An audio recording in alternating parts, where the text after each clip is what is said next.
My name is Roderick C. Dix, financial advisor and founder of the Goods Virtual World. Welcome back to Good Wealth.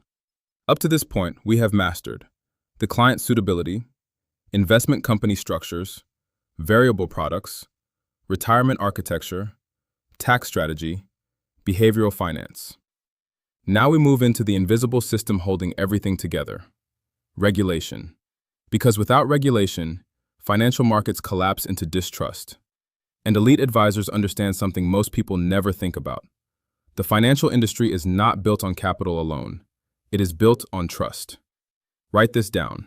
Financial markets cannot function without trust. Now let's slow this down. Imagine an investor hands you $500,000. What are they actually giving you?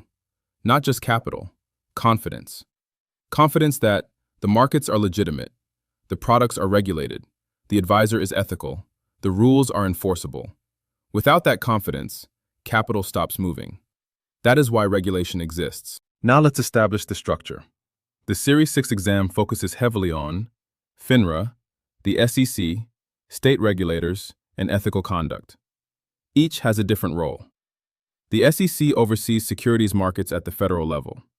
FINRA regulates broker-dealers and registered representatives. State regulators enforce state securities laws, often called blue sky laws. Write this down. The SEC regulates markets. FINRA regulates the industry. States regulate local securities activity. Now here is the elite distinction.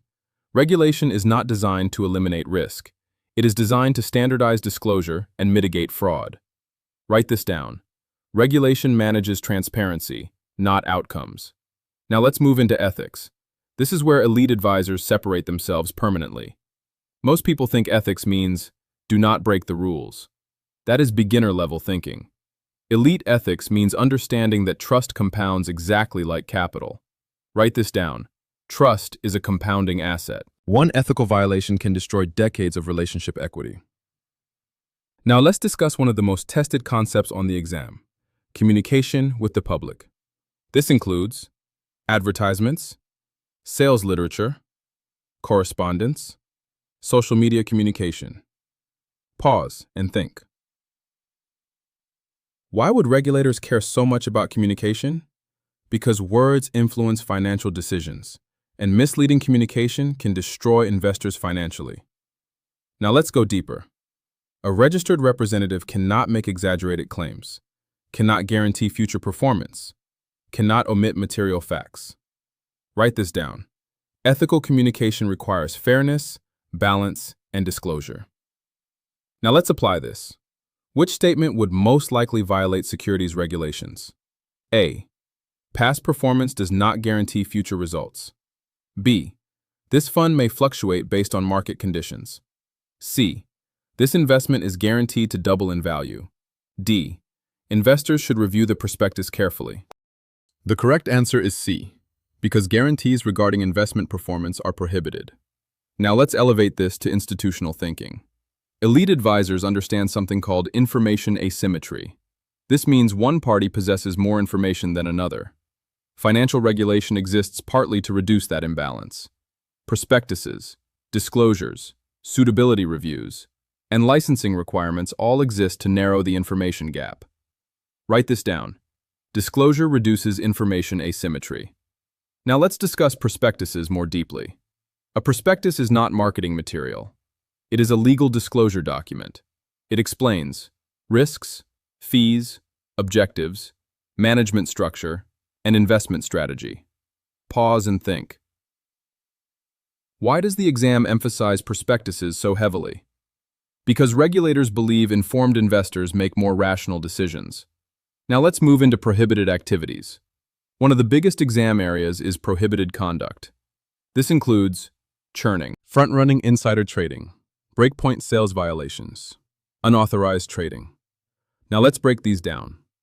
Churning means excessive trading designed primarily to generate commissions. Write this down.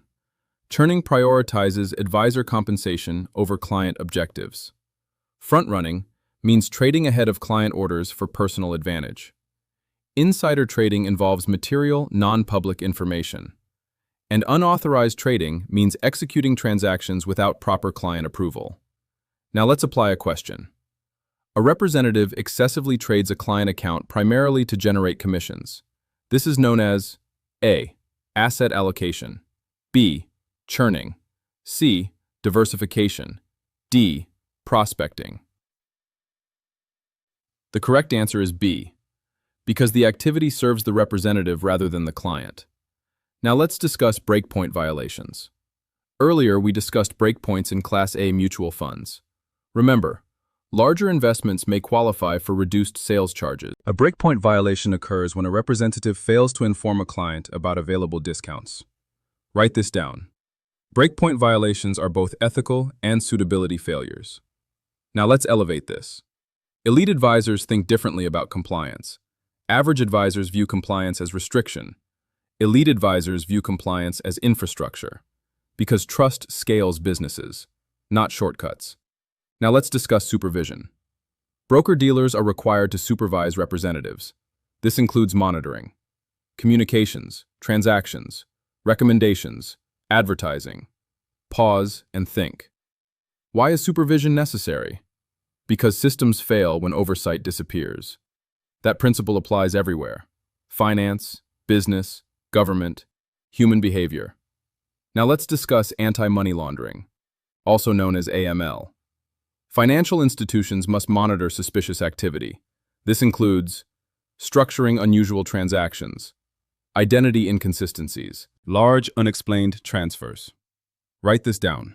AML laws protect the financial system from criminal misuse. Now here is the Ivy League layer. Modern financial regulation is heavily influenced by systemic risk theory. This means regulators are not only protecting individuals, they are protecting confidence in the entire system itself. Because once confidence disappears, liquidity disappears, and markets freeze. Now let's move into fiduciary psychology. An average advisor asks, "What can I sell?" An elite advisor asks, "What outcome am I responsible for influencing?" That difference changes everything. Now let's apply another question. Which document provides investors with detailed information regarding risks, objectives, and fees? A. Confirmation statement. B. Prospectus. C. Trade blotter. D. Subscription agreement. The correct answer is B, because the prospectus exists to deliver material disclosure. Now step back and connect this entire module. Regulation is not random. It exists to protect investors, reduce fraud, increase transparency, stabilize trust, preserve market confidence. That is the invisible architecture of finance. Now final lock. The SEC regulates securities markets. FINRA regulates broker-dealers and representatives. State regulators enforce blue sky laws. Regulation standardizes disclosure and mitigates fraud. Trust is a compounding asset. Prospectuses provide material disclosure. Ethical communication requires balance and transparency. Churning prioritizes commissions over clients. Breakpoint violations deny investor discounts. AML laws protect systemic integrity. Supervision stabilizes financial systems.